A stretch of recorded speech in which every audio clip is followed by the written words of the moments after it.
Welcome to another edition of Car Talk, where we talk shop about the latest in the car industry and everything in between.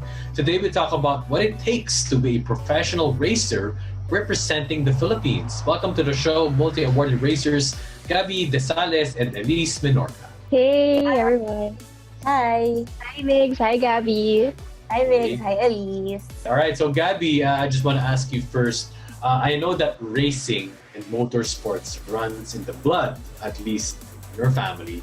But when and how did the racing bug hit you? Can you tell us about that story? The racing bug actually hit me as early as 7 years old. So growing up, I was exposed to both the car scene and the racing scene. At an early age, it really sparked my interest to become a race car driver. And then I told myself, I want to be a race car driver someday. How about you, Elise? When I was around 21 years old, I discovered this competition of sim racers. So basically, you're getting sim racers to compete, and then when you win, you'll become a real race car driver. So in summary, that's how it is. So I joined. I learned maybe in like within 2 to 3 months. It was like super quick training somehow. And then I got lucky. I won as one of the representatives in for the Philippines, competed in the UK. Well, my friends and we started building our own race car and joining local events.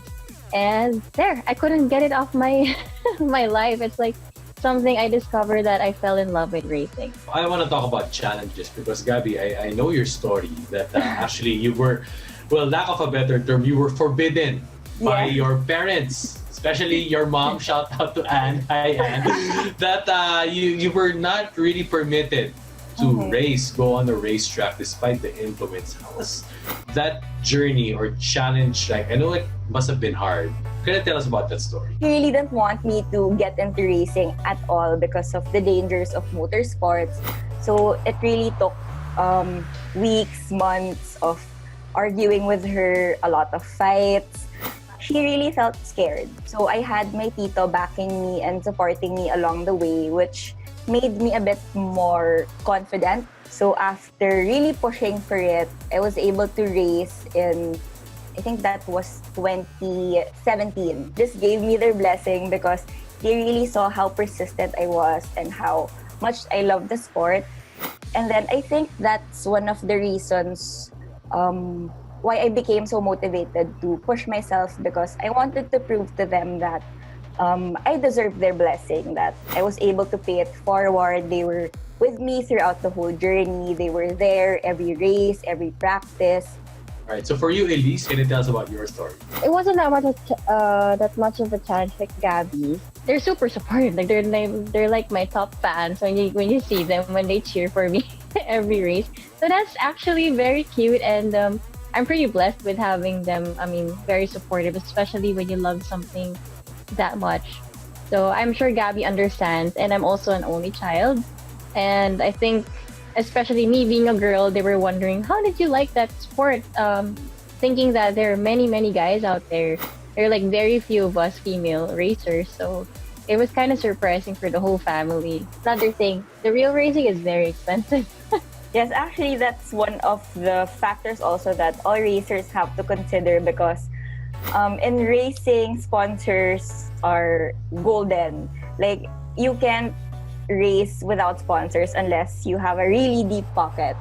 So it's actually one of the advantages also of being female racers. I know Elise would understand that there are much more sponsors who are willing to support us because it's a male-dominated sport. It's very unique to see a fresh female face in the racetrack.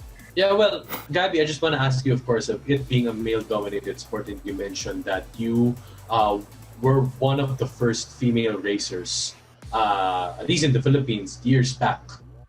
But at the same time, how was it a challenge? How did it push you? How did you say to yourself that, okay, I'm starting out, but I want to prove myself as a female? Well, at first, it was very intimidating.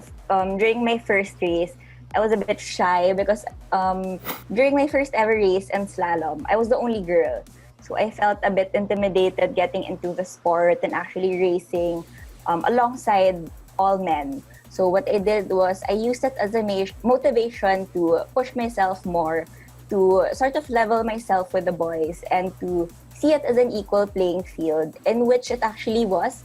Most of the guys there are my friends, so there's not really much intimidation anymore. We were all friends. One of the things I look forward to, hanging out with the guys. And eventually, they were the ones who guided me along the process. My guy friends became one of my coaches. They would guide me on how to go faster, how to take turns better. You, Elise, your thoughts? Yeah, actually, speaking of the friends thing, I just thought that you're right. It's actually an important thing for me. I mean, mentioning that I trained like really hard in a very short time. One of the reasons why I was able to make it, I think it's because of the friends, the people who actually help. You know, you get tips and advice from them. They help you, they encourage you. Then through the way, you're gonna have people who can become your coaches. Well, either you hire or someone who is just randomly giving you advice as a friend. And your teammates, your co-drivers, you're gonna learn from everyone. We like asking this to our guests.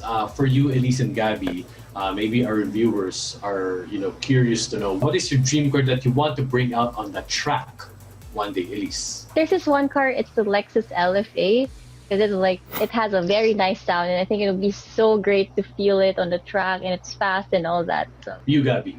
For me, it would be a Porsche GT2 RS. If you're gonna dream, might as well dream big, right? Because I've heard from a lot of my friends that all Porsches have really good handling, especially in the racetrack. Gabby, what do you drive currently? Me currently, I drive a Honda Civic. Ever since I started racing, I've been racing a Honda Civic. How about you, Elise? Depends on the competition, to be honest. For example, one of the biggest local events I joined is the Vios Cup. So obviously we drive the Toyota Vios. The newest one that we just got, an old Porsche 944, one of our favorites. One we're interested to try getting into the sport of today's new normal, how should one begin? Well, in the new normal, definitely it's much safer than other sports since it's a non-contact sport and it's held outdoors, so it minimizes the risk of acquiring the virus. So if one wants to start in racing without any prior experience or knowledge, two things. I personally started learning through AAP's Motorsports Development Program. So it's a grassroots training for young drivers who are aspiring to become race car drivers. And then second would be to try out slalom racing, since it's one of the grassroots of motorsport and one of ideally the safest ways to learn how to race, because it's cost efficient and you can use your daily car. It doesn't have to be a fast car, a powerful car. A stock car would do. And then that's why you'll learn the basics of racing. Yeah, don't worry much about the safety. As long as you have the proper gear, don't forget your helmets, wear the proper... if you don't have a racing suit yet, my advice is to wear long sleeves, pants, wear shoes that are close. Better if it's like kind of thin on the feet, so you can kind of feel the pedals. I know some people think it's very dangerous and many people get into accidents, but here we are, Gabby and I, we seem okay naman.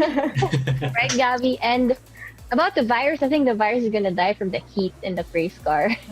I hope, we hope. But we hope that the COVID goes away If for that's whatever correct, reason yeah. it is, and for competition, of course, for motorsports to resume in the next normal. Thank you so much, Gabby and Elise, for joining us here today on Rev. And that wraps up our